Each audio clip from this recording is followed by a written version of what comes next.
इथला तो ग्रामीण पाणीपुरवठा योजनेवाला अधिकारी आहे, त्याचा खाटकर का माटकर कोण आहे, तर तो मीटिंगलेस पिऊन होता आहे. अच्छा. हां, म्हणजे तो पाणी देत नाही पण दारू पिते. पहिली गोष्ट तर प्रशासकीय गोष्ट कशी आहे का, जो कुठंच पसला नाही तो मेळघाटात पाठवतो आणि त्यातले अर्धे बेवडे असतो. नाही, कसं आहे, आम्ही एकदा हाती घेतल्यानंतर जसं दिव्यांगाचा प्रश्न हाती घेतला ना, तो शेवट केल्यापर्यंत आम्ही शांत बसत नाही.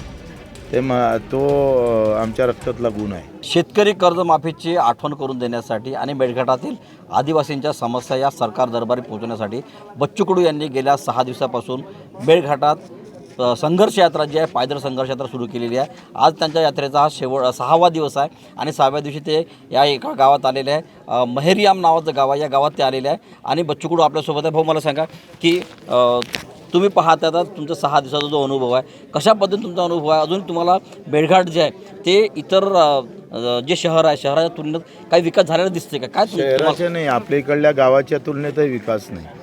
तुम्ही जर याच्यावर नजर मारली तर 60-70 वर्ष अगोदर जे प्लेन एरियामध्ये गावाची स्थिती होती ती आता सध्या इथे आहे.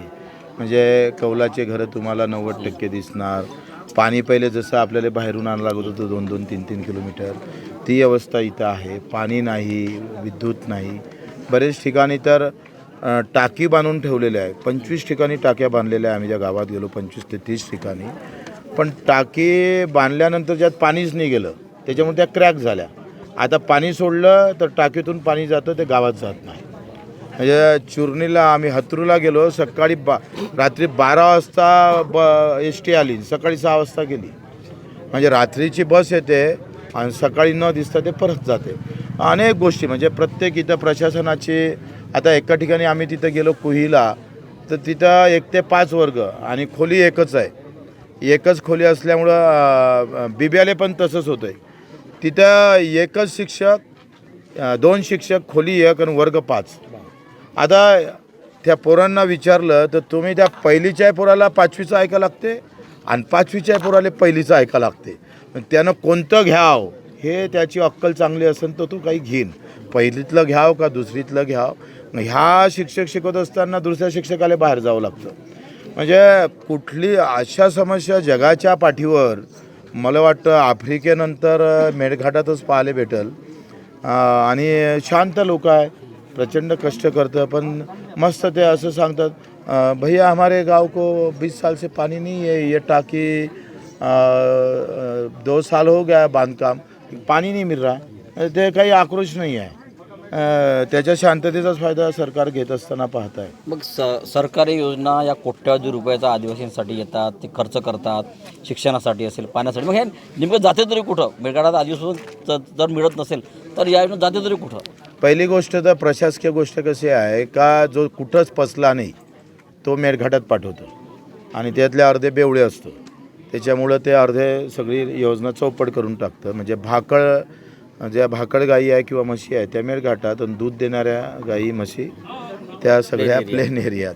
अशामुळं पहिलं तर तिथं सत्यानाश झाला यांचा. इथला तो ग्रामीण पाणीपुरवठा योजनेवाला अधिकारी आहे, त्याचा खाटकर का माटकर कोण आहे, तर तो मीटिंगलेस पिऊन होता आहे. अच्छा. हां, म्हणजे तो पाणी देत नाही पण दारू पिते. अच्छा. म्हणजे अशी अतिशय वाईट अवस्था आहे. म्हणजे हसाव का रडाव अशी हे आहे. त्याला माहीत नाही कुठं काय योजना चालू आहे काय आहे.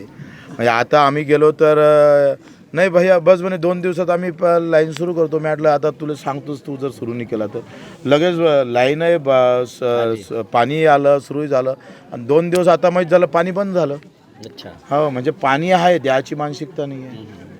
तुम्ही अनेक गावांमध्ये जनता दरबार घेतले, जनता दरबारच्या माध्यमातून काही लोकांचे प्रश्न सुटले काय? आणि ही यात्रा झाल्यानंतर तुम्ही सरकारकडे ह्या ज्या मागण्या आहे या मागण्यांचा पाठपुरावा करणार आहे?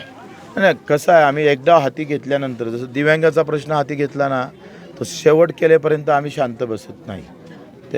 तो आमच्या रक्तातला गुण आहे.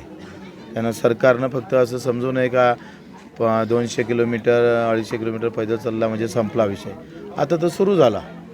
पिक्चर का टेलरही आहे, पिक्चर बाकी आहे. त्याच्यानं सरकारनं आता इथं आम्हाला सगळ्या नस मैच झालेल्या आहे. पैदल यात्रेमुळं सगळ्यांना कुठं बटन दाबली म्हणजे त्याचा करंट लागतं हे आता आमच्या लक्षात आलेलं आहे. ते व्यवस्थित दाबू. भाऊ, तुम्ही शेतकऱ्यांच्या मुद्द्यावर पण सरकारला अल्टिमेट दिला होता, शेतकऱ्यांच्या कर्जमाफीच्या मुद्द्यावर, आणि 9 तारखेला तुमचा जो या संघर्ष यात्रा आहे, संघर्ष यात्रेचा शेवटचा दिवस राहणार आहे. तुम्ही आता तुमच्यात त्रिशूल पण आहे, तुम्हाला नेमकं सरकारला काय मेसेज द्यायचा आहे? नाही, मला सांगायचं आहे की आम्ही अतिशय शांततेच्या मार्गाने पैदल चालतो आहे. आता 250 ते 130 किलोमीटर पैदल चालतो आहे. शांततेच्या मार्गानं यांच्या कानावर गोष्टच गेली नाही, म्हणून हा त्रिशूल शंकर भगवानचा त्रिशूल हे सरकारचं आमचं तिसरं नेत्र आणि त्रिशूल हे घेऊन आम्ही तहसील कार्यालय चिखलदरा तांडव नृत्य करणार आहोत. हजारोच्या संख्येनं शेतकरी येईल आणि तांडव नृत्य करूनच इथलं जे तांडव मांडलेलं आहे सरकारनं तो नष्ट करण्याचं काम करू.